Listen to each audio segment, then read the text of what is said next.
Bareskrim Polri melakukan gelar perkara khusus terkait ijazah Jokowi atas permintaan tim pembela ulama dan aktivis atau TPUA terkait dugaan ijazah palsu Presiden ke-7 RI Joko Widodo kemarin. Sementara itu pengacara Joko Widodo keberatan Bareskrim Polri melakukan gelar perkara khusus kasus ijazah kliennya. Namun ia tetap menghadiri agenda tersebut demi menghargai keputusan polisi. Gelar perkara kasus ijazah Jokowi sedianya dilaksanakan pada 3 Juli, namun pihak TPUA memohon pelibatan sejumlah nama. Sehingga pelaksanaannya dijadwalkan ulang menjadi Rabu 9 Juli 2025. Lalu dengan digelarnya perkara khusus tersebut, apakah hasilnya akan menguatkan penyelidikan sebelumnya yang berujung dihentikannya laporan dugaan ijazah palsu Jokowi? Ataukah sebaliknya? Penyelidikan Bareskrim dibuka kembali dan bagaimana tindak lanjut sejumlah laporan di Polda Metro Jaya? Tim TV One mengabarkan.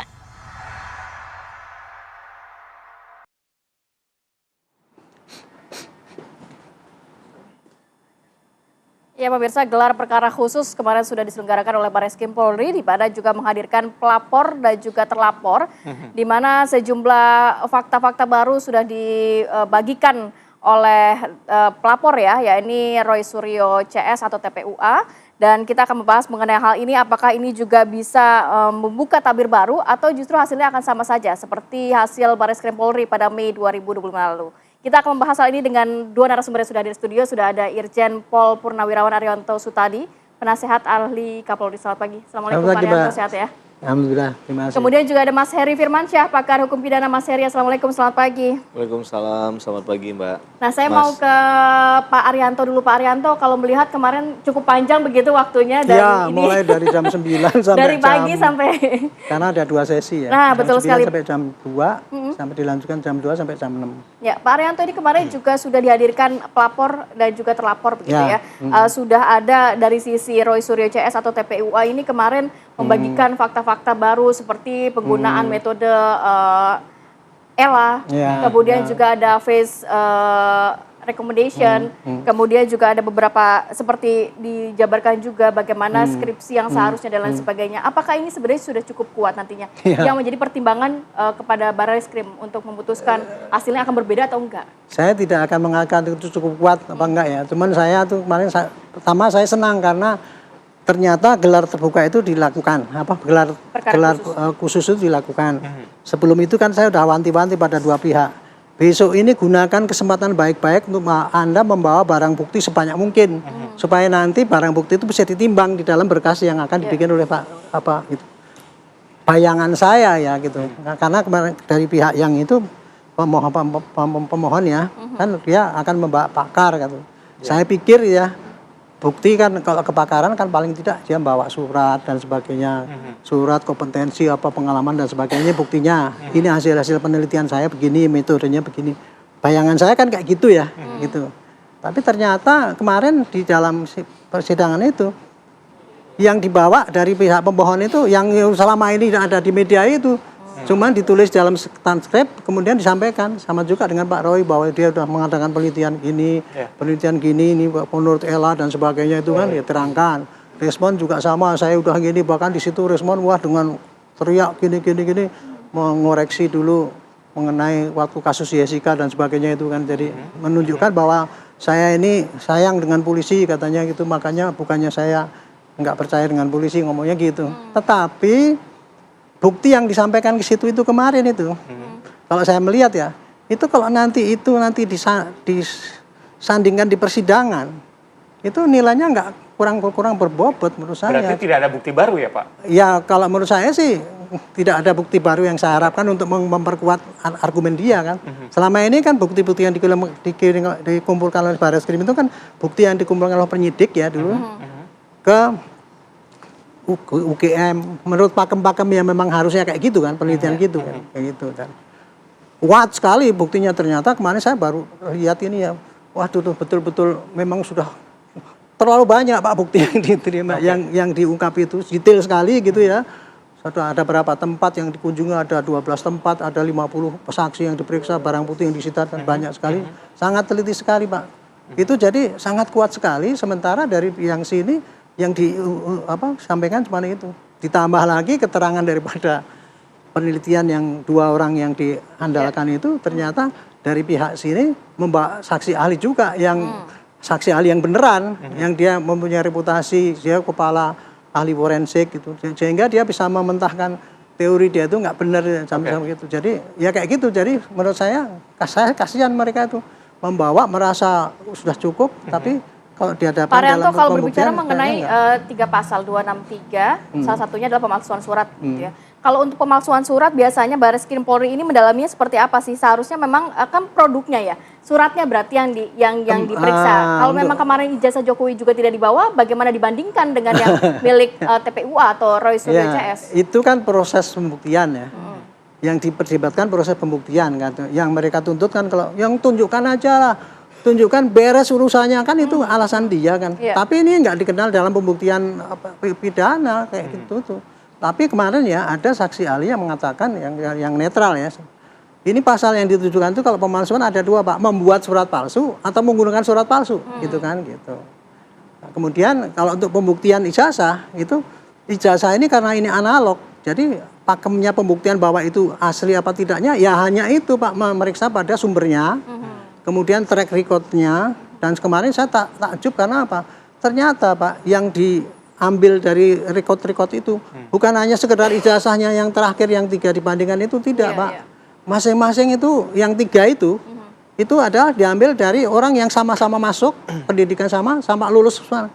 Jadi sangat comparable kan itu kan. Itu. Dan kemudian yang dibandingkan itu bukan hanya 1 lembar ijazahnya doang, tetapi 1 bundle itu masing-masing ada 20 lembar Pak, data-data mulai dari dia masuk, mendaftar, kemudian bayar uang saku, sampai perpustakaan, pengembalian segala itu ada datanya itu Pak, sampai di KKN semua datanya ada, tempatnya di mana, foto-fotonya ada, termasuk dengan kerja bakti ya, kan ada Tridharma itu ya.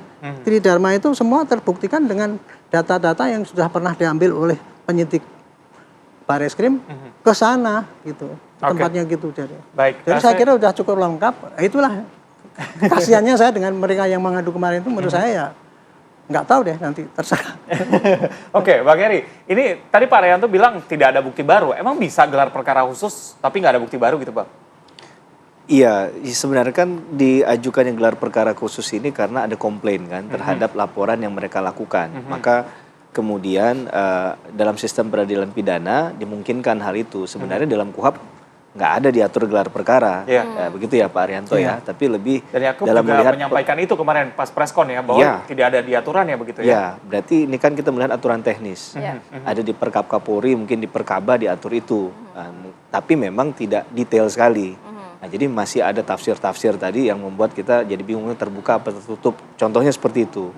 Nah, sehingga penekanan dalam konteks ini kan sebenarnya bukan pembuktian ya.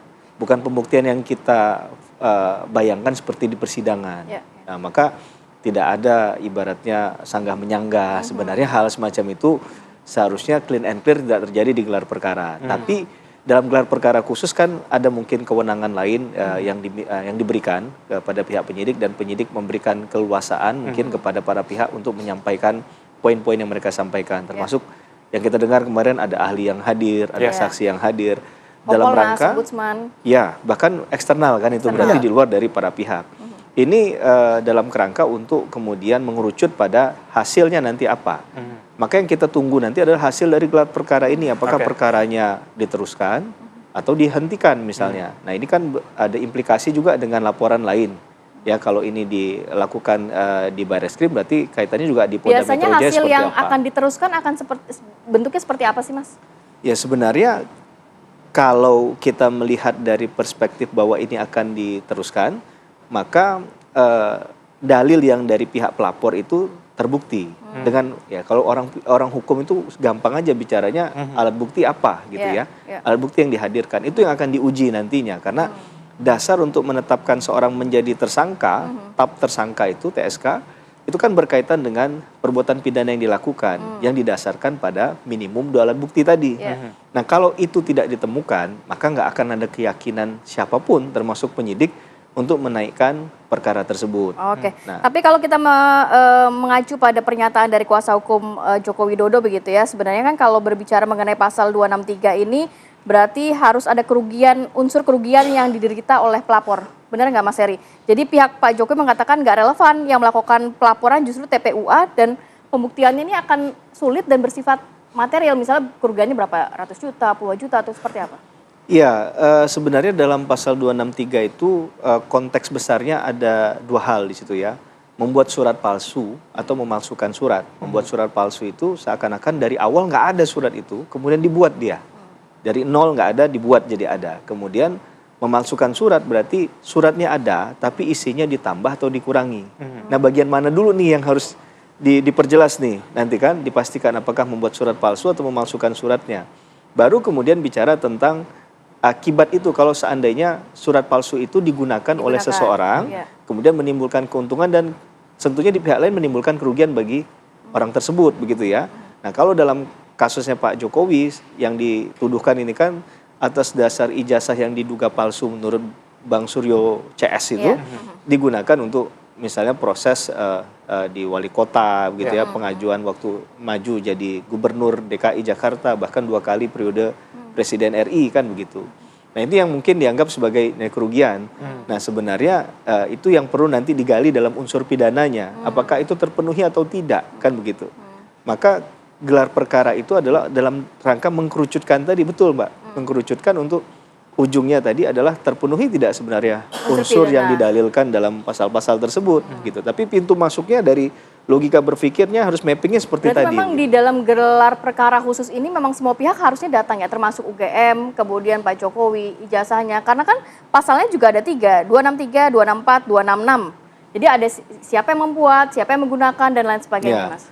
Ya, memang aturannya tidak mengatur secara rigid, itu yang saya pahami ya. Tapi demi keterbukaan, demi transparansi tadi, demi akuntabilitas proses ini, kan itu yang selalu disoal oleh pihak pelapor dalam hal ini ya. Maka tentu menurut saya harusnya dijawab tuntas memang. Dan dasar untuk menahan itu juga menurut saya tidak ada logika hukumnya yang dibenarkan begitu ya. Toh yang kita inginkan kan adalah kebenaran materialnya. Mari kita ungkap, walaupun kita batasi untuk tidak tadi ini tidak masuk ke ranah seperti layaknya persidangan dan pembuktiannya di sana kan. Tapi tentunya di pintu masuk awal ini menentukan langkahnya dari keyakinan dari Bareskrim. Karena mau tidak mau, suka tidak suka, ini adalah mantan orang nomor 1 di Republik ini. Berbeda kalau yang menggunakan orang bukan Pak Jokowi.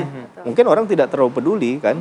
Kemudian juga ini masalahnya adalah isu ini sudah semakin jauh gitu kan. Ya? Banyak orang yang melapor, yang kadang mungkin kalau ditarik benang merahnya kaitannya agak jauh dengan perkara ini. Tapi karena merasa punya legal standing ataupun ya namanya laporan yang mau diterima atau tidak ya saya ajukan, itu kan sah-sah juga kan. Tapi ini yang jadi persoalannya tadi saya katakan bahwa untuk menetralisir hal itu tidak ada salahnya pihak-pihak tersebut didengarkan keterangannya dan kita juga bisa mendengarkan keterangannya. Jadi kita juga diajak untuk berpikir secara logik begitu ya.